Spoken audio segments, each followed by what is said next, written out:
Assalamualaikum warahmatullahi wabarakatuh.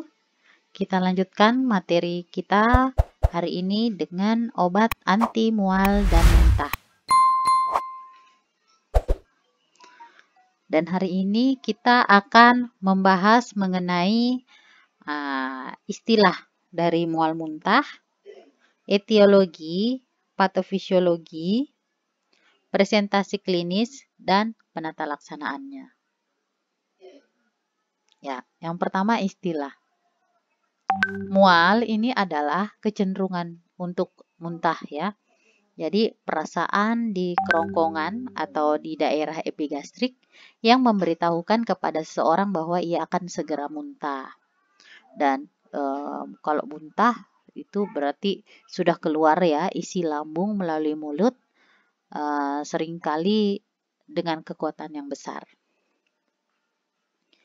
Kenapa bisa terjadi yang namanya muntah ya? Secara etiologi dan patofisiologi, mekanisme ini biasanya karena ada masalah pada saluran cerna, pada gastrointestinal ya, seperti adanya obstruksi, ada gangguan organ, bisa juga disebabkan karena ada penyakit kardiovaskular, ada proses neurologis seperti adanya peningkatan tekanan intrakranial, migrain, atau adanya gangguan vestibular. Mual muntah ini juga bisa disebabkan karena adanya gangguan metabolisme seperti pada pasien DM, pada pasien dengan penyakit Addison, dan pada uremia. Nah, bisa juga disebabkan karena adanya penyebab psikiatrik. Jadi, muntah psikogenik ya, atau pada gangguan kecemasan, anoreksia nervosa, biasanya pasien-pasien ini juga terlihat mual ya, sekaligus biasa juga muntah. Atau untuk pasien yang menjalani terapi kemoterapi, obat-obat sitotoksik. Nah, terapi radiasi atau menggunakan obat orang-orang yang menggunakan sediaan teofilin, sediaan antikonvulsan, digitalis, opiat, antibiotik, dan menggunakan anestesi juga biasanya mengalami mual muntah. Selain itu juga biasanya disebabkan karena adanya penghentian obat, seperti obat-obat golongan opiat, seperti golongan benzodiazepin, dan mungkin disebabkan juga mual muntah disebabkan karena pengaruh atau penyebab lain, seperti ada mungkin proses kehamilan, bau-bau yang tertentu, atau akibat dari adanya prosedur operasi. Yang paling sering terjadi bahwa penyebab dari mual muntah ini disebabkan karena penggunaan obat ya. Di sini yang ingin saya lebih tekankan. Nah, obat-obat apa saja sih yang bisa menyebabkan efek samping berupa mual dan muntah? Biasanya obat kemoterapi. Jadi obat-obat kemoterapi boleh dikatakan tidak semua, tapi sebagian besar seluruh pasien yang menjalani kemoterapi itu pasti dia akan mengalami yang namanya mual muntah. Walaupun tidak semua agen sitotoksik menyebabkan itu, tapi sebagian besar seperti itu. Ada beberapa agen sitotoksik yang cukup besar ya, persentase bisa menyebabkan mual muntah. Ini yang sangat tinggi, prevalensinya 90%, itu untuk kombinasi antara doxorubicin atau epirubisin dengan siklofosfamid.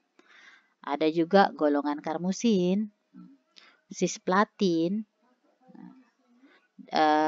siklofosfamid, dakarbasin, isofosfamid, mekloteramin, streptozotocin. Ini yang masuk dalam kategori tinggi. Selanjutnya ada kemoterapi yang berisiko emetik moderat, seperti golongan aldes leukin, amifosfat, karboplatin, cisplatin, doxorubicin, dan beberapa yang lainnya seperti interferon alfa, methotrexate, ya, oxaliplatin, prokarbasin. Ini semuanya masuk dalam kategori moderat. Dan ada juga yang kemoterapi yang berisiko emetik rendah ya, seperti cabazitaxel, cetuximab, citarabin, etoposide, fluorouracil ya, ini semuanya masuk dalam kategori low. Dan ada yang boleh dikatakan dia tidak menyebabkan kemoterapi yang resikonya ada yang minimal ya, seperti alemtuzumab, bevacizumab, bleomycin, bortezomib, clabribin, citarabin. Nah, ini semuanya sangat minim ya, karena memang dia targeted terapi ya. Dan ada juga sih beberapa hal-hal lain yang mempengaruhi respon mual muntah terhadap obat-obat sitotoksik. Misalnya, apakah terjadi kombinasi obat yang sifatnya tadi high emetogenik ataupun moderate emetogenik dikombinasikan dengan high emetogenik. Itu pasti dengan kombinasi kedua obat itu otomatis besar ya peluang untuk menyebabkan mual muntah. Dosis yang tinggi. Nah, dosis yang tinggi ini artinya apa? Kalau dosis lazim saja dia bisa menyebabkan mual muntah, bagaimana jika dosisnya dinaikkan? Nah, artinya potensi untuk menyebabkan mual muntah ini jauh lebih tinggi dibanding pada dosis biasa. Atau ada pengalaman pada terapi sebelumnya, ya, kondisi psikologis, latar klinis, atau stimulus yang tidak biasa terhadap penglihatan, penciuman, ya. Jadi untuk misalnya pasien-pasien yang mengalami migrain atau vertigo, ya. Kalau vertigo kan otomatis ada yang migrain ya, contohnya migrain kan ada yang dengan aura, dengan tanpa aura. Kalau yang dengan aura kan rasanya berputar-putar ya, penglihatan kabur seperti fotosensitif ya, sensitif cahaya, sensitif penciuman. Jadi rasanya selalu ingin muntah. Patofisiologi. Jadi secara patofisiologi tahapan dalam emesis ini ya, tahapan dalam emesis ini ada 3. Ada nausea, recting, dan vomiting. Nausea ini biasanya ini desakan untuk muntah. Jadi sudah ada tanda-tanda, sudah mulai pusing, sudah mulai mual, ya, terkait dengan terhentinya gerakan lambung. Ya, lalu ada setelah sudah dirasakan sedikit mual, pusing, lalu recting ya. Jadi ada gerakan otot abdomen dan toraks sebelum muntah. Dan yang terakhir ini muntah. Ini dipicu oleh impuls aferen di pusat muntah. Nah, impuls diterima dari pusat sensorik ya, seperti kemoreseptor trigger zone, korteks cerebral, dan aferen visceral ya, dari faring dan saluran cerna. Dan mual muntah ini terkait dengan mual muntah, jadi ketika tereksitasi, impuls-impuls aferen ini kan dikumpulkan oleh pusat muntah, sehingga dia menghasilkan impuls-impuls aferen menuju ke pusat salivasi, pusat pernafasan, dan otot faring, otot gastrointestinal, dan otot abdomen, sehingga menyebabkan terjadinya muntah. Ya, bagaimana sih presentasi klinisnya? Ya, secara umum ya, keadaan umumnya ini tergantung pada keparahan gejala. Nah, gejala-gejalanya apa saja? Nah, yang sederhana biasanya sih mual muntah ini bisa hilang dengan sendirinya ya, hanya membutuhkan terapi simptomatis. Kalau dia sudah kompleks, ini dia tidak bisa hilang dengan sendirinya ya. Nanti dia baru hilang setelah pemberian obat antiemetik. Ya. Dan tanda-tandanya yang sederhana, biasanya pasien mengeluh tidak nyaman, tidak enak perasaan ya. Kalau yang kompleks biasanya terjadi penurunan berat badan, demam, dan nyeri abdomen. Pemeriksaan laboratorium ya. Kalau dia misalnya masih dalam kategori yang sederhana ya, tidak diperlukanlah pemeriksaan laboratorium. Nah, tapi untuk yang kompleks dilakukan pemeriksaan elektrolit serum ya, pemeriksaan saluran cerna bagian atas atau bawah. Jadi harus diperhatikan juga. Kita harus tahu juga bagaimana informasi-informasi lainnya. Apakah apa riwayat pengobatannya, riwayat keluarganya seperti apa, riwayat perubahan perilakunya, atau perubahan penglihatan, atau adakah nyeri kepala, atau adakah stres yang dialami ya. Seperti itu. Nah, kita masuk ke penata laksanaan. Jadi tujuannya adalah untuk mencegah dan meredakan mual muntah. Yang idealnya ini dicapai tanpa efek samping atau dengan efek samping yang masih dapat diterima secara klinis. Ya. Secara umum sih yang masih dipilih adalah kita lakukan dulu terapi non farmakologi ya. Kalau masih bisa secara tanpa obat, kita bisa melakukannya itu terlebih dahulu.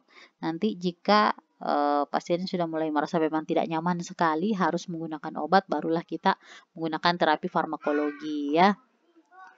Jadi kalau misalnya kayak pasiennya keluhannya cuma bilang, aduh mual kalau mencium bau makanan ini, atau mual kalau mencium bau makanan minuman itu, ya, jadi artinya apa? Harus hindari atau batasi makanan itu. Nah, dan untuk keadaan mual muntah pada pasien dengan penyakit sistemik, biasanya dia akan membaik ya seiring perbaikan kondisi klinisnya. Dan untuk pasien yang mengalami mual muntah karena gangguan keseimbangan akibat berada di dalam kendaraan, mungkin bisa disarankan untuk mencari posisi yang lebih stabil. Ya. Untuk muntah yang psikogenik ini dapat diberikan intervensi ya, intervensi psikologis. Ya, untuk terapi farmakologi, jadi biasanya sih hanya ditangani oleh satu jenis obat ya. Dan kalau dia masih rasanya keluhan mual muntah sederhana, ya diusahakan tidak perlu dulu dikasih obat. Jadi tetap kita pikirkan bahwa kalau masih bisa tanpa obat lebih bagus seperti itu. Ataupun kalaupun memang harus diberi obat, diusahakan hanya satu saja ya monoterapi. Tapi jika pasiennya ini tidak merespon pada terapi tunggal atau dia menerima kemoterapi yang sangat emetogenik, biasanya membutuhkan regimen kombinasi obat. Selanjutnya antasida. Jadi ini adalah pilihan baik tunggal maupun kombinasi. Ya. Untuk apa? Untuk menetralisasi asam lambung ya. Ini biasa digunakan untuk meredakan mual pada pasien-pasien yang mengalami gangguan gastrointestinal. Selanjutnya ada golongan antagonis reseptor H2 ya, seperti simetidin, famotidin, ranitidin. Dosis rendah ya, biasanya untuk mual muntah akibat GERD, gastroesophageal reflux ya. Lalu ada obat antihistamin atau antikolinergik. Dia ini indikasinya untuk mual muntah akibat mabuk perjalanan ya. Cuma dia punya efek samping mengantuk, kebingungan, pandangan kabur, mulut kering, retensi urin, takikardia, utamanya pada lansia ya. Golongan benzodiazepin. Ya, golongan benzodiazepin ini biasanya antiemetik, tapi dia relatif lemah ya. Dia digunakan lebih banyak untuk ansietas ya, pada mual muntah terkait kecemasan. Biasanya apa? Alprazolam ya, lorazepam. Jadi ini biasa dikombinasi pada pasien yang menerima kemoterapi yang ada cisplatinnya. Fenotiazin. Ini biasanya diberikan untuk keluhan mual muntah sederhana, bisa diberikan melalui rute rektal jika rute oral atau parenteral tidak memungkinkan. Hanya saja dia punya efek samping berupa gejala ekstrapiramidal, reaksi hipersensitivitas, aplasia sumsum tulang belakang, dan sedasi. Selanjutnya ada golongan kortikosteroid. Nah, kortikosteroid yang paling sering digunakan untuk mual muntah ini adalah dexamethasone ya.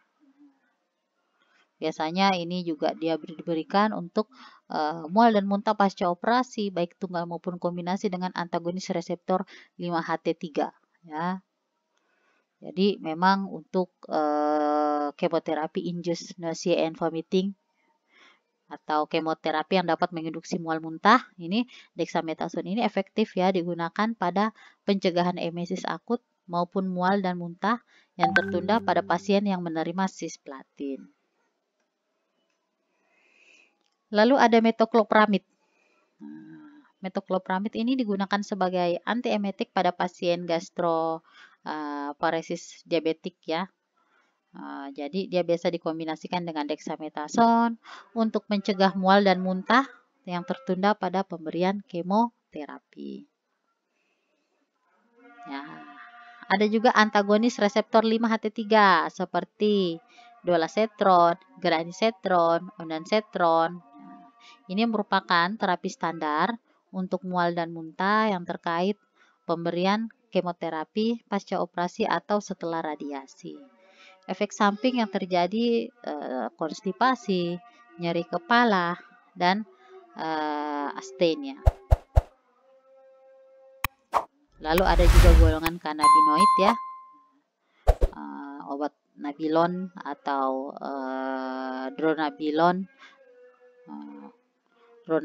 ya, sorry. Nah, ini dapat diberikan jika mual muntah akibat kemoterapi ini tidak merespon terhadap antiemetik yang lain. Dan ada juga golongan antagonis reseptor neurokinin 1 ya. Ini juga bisa sebagai anti mual muntah ya, seperti aprepitan, fosaprepitan. Hanya saja dia berinteraksi dengan kontrasepsi oral, warfarin, dan dexamethasone oral. Nah, untuk kemoterapi yang menginduksi mual muntah, ini ada yang terjadinya yang akut, tertunda, dan ada juga yang cukup lama ya, yang delay. Jadi untuk yang akut ini biasanya terjadi dalam 24 jam setelah pemberian kemo. Ada yang tertunda. Nah, ini biasanya terjadi setelah 24 jam. Dan ada juga yang delaynya lama sekali ya. Nanti beberapa hari baru kelihatan. Ya.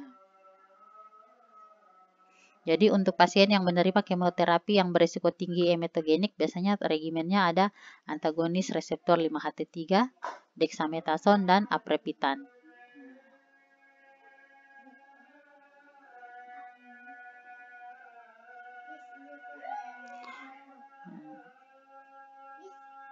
Ya, jadi selanjutnya ini untuk mual muntah setelah atau pasca operasi. Ini biasanya sih terjadi pada 25-30% pasien ya, dalam 24 jam setelah anestesinya habis. Jadi ada juga sih untuk yang punya risiko rendah ya tidak pakai antiemetik. Yang risikonya moderat biasanya diberikan 1-2 antiemetik profilaksis. Dan jika risiko tinggi biasa diberikan 2 antiemetik profilaksis dari 2 golongan yang berbeda. Untuk gangguan keseimbangan, biasanya diberikan antihistamin dan antikolinergik. Misalnya skopolamin. Ya.